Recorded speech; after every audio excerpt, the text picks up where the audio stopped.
if you look into his way of thinking, is very different. You see, love is his central theme, and he combines love with compassion.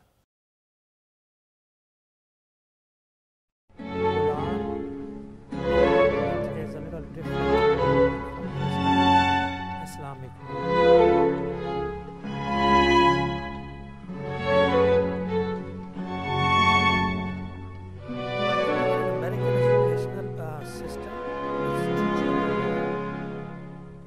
if you look into that,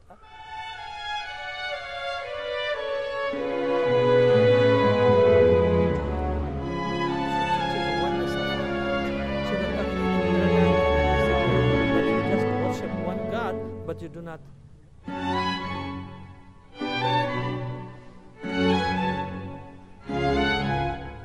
My name is Muhammad Shafiq, professor of Islamic and Religious Studies here at Nazareth College of Rochester, New York, USA. And I'm also executive director of the Hickey Center for Interfaith Studies and Dialogue. I also am a head of a chair which is called the Triple IT Chair, meaning International Institute of Islamic Thought Interfaith Chair, which has been created here at Nazareth College. I'm head of that also. I did my PhD and the topic was on state Islamicity in the 20th century. At that time, I was all Islamic movement I was looking into their history, the work they are doing. So I was looking into almost all contemporary Islamic movements. And at that time, I studied the Gulen movement also, Fethullah Gulen movement, which is called Hizmet movement. I studied at that time, and especially his thoughts about a compassionate nature of human being and how this compassionate nature of human being can help the world to heal. So I started to study him also and his methodology and how his methodology is similar and different from other Islamic movements in the world. So at that time, and then throughout many years, I have been able, when I travel around, to come across people of Hizmet movement in almost in every country, wonderful work which they are doing. Fethullah Gulen movement is a little different movement from the rest of the Islamic movement. So its strength and its spirituality comes out of the Sufi movement of Islam. And the Sufi movement of Islam has different streams, Naqshbandiya, Qadriya, and others. So you can see his way of looking into the Sufi movement. But you know, the gist of Sufi movement is strengthen your spirituality. When human spirituality is strengthened through education, not just blindly through zikr alone. You know, we do give people how to do chanting and do zikr. But zikr is not alone, because zikr without education could be blind. So education is first. So educate people, and then through education, bring them towards spirituality and awaken their spirituality. Once person is educated and spiritually awakened, becomes compassionate human being. And that's the methodology which he used. He did not use only a methodology like creating halakas, like creating Sufi circles where zikr is done. He created educational institutions where through education this enlightenment can come into human heart.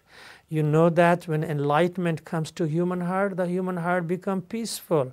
And once individual is peaceful, how the light spreads out to the rest of the world. So if you look into his way of thinking, is very different. You see, love is his central theme. And he combines love with compassion. If you look at Nursi emphasis on compassion. He goes further than that. He said love should be first. When there is love of others in your heart was first you should love yourself. And loving yourself, then you love the rest, because how we are together as one humanity, and then how compassion will flow from there. And that's what, how he brings here. And I think his way of thinking is very influential, especially to Christianity, to Christians. Because Christians believing on agape love concept here, and many Christians believe perhaps there is no love in the Quran, or there is no love in Islam. Many Christians have come to me, is there a word for love? And then I said, wudud is there. But they don't see that, because from the pulpits, imams, our hojas or imams usually talk about, hellfire more than love of God. That God is wudud, ghafurur rahim, ar-rahman ar-rahim. So they don't talk much about that, but they talk about the punishment. So here he talks about love and compassion. And that's a beautiful way of how Fethullah Gulen has brought to this world, and especially asking Muslims that we need to change our methodology in the 21st century to bring humanity together, to unite them and to heal them. There is a lot of problems in the world, and what we can do about that. Hizmet movement means along, you see, three things are there: education, spirituality, and service to humanity together. And also you see that Hizmet movement, all three are in one, not separate institutions. So anywhere Hizmet movement is there, you will see education, you will see charity, you will see spirituality, emphasis on all three of them together. Because if education does not lead humanity, or those who are graduated from educational institution, to the service of humanity, how the world could be healed? How we can see the pain of others? So this young generation which is going through our education must go to the streets and how to serve, see the suffering of the people, and then see how to help them. I think this is a very important movement. It looks to me that, he saw the future, where the future has to be.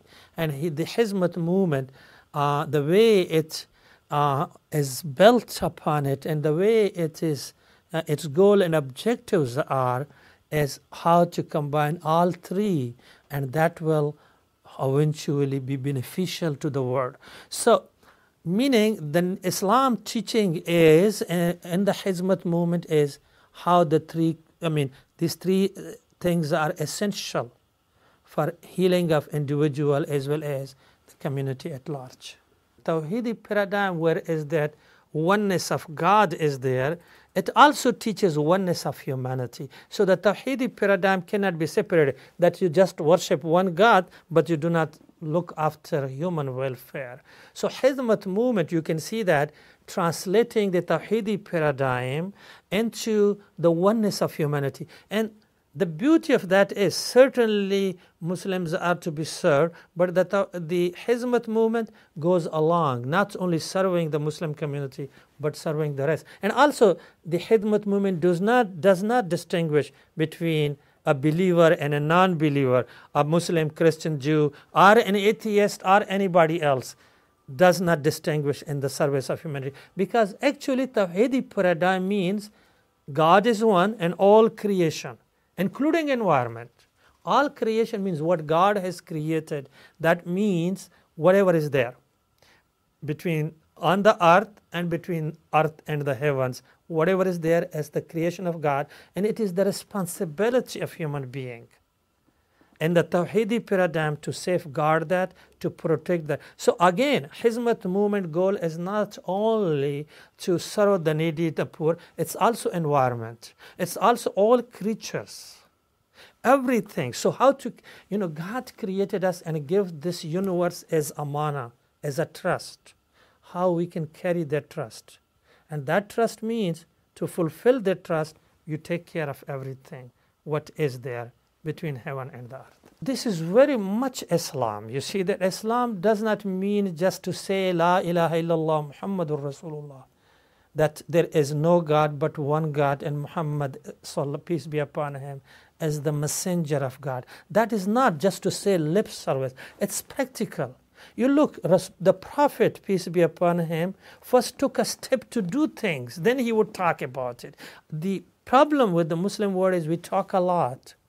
We do not do things how the Prophet told us to do things and practice. And that's what we are lacking today. You see, there are billions of Muslims, but there is no humanitarian work taking place. There is no environmental work taking place. We are lacking this. So actually, the Hizmet movement is bringing this to the minds of the Muslims also. Look, our job is not just to sit at the mosque and pray. Our job is to pray and go forward and help the creation of God. He has provided a unique understanding of how Muslims can be involved in the world, in a pluralistic world, in a complex world, stressing interfaith dialogue in a particular way that it has not been stressed before. So I think the Gulen movement in the real sense is following the prophetic methodology of Rasulullah SAW to spread the light of Islam to the rest of the world.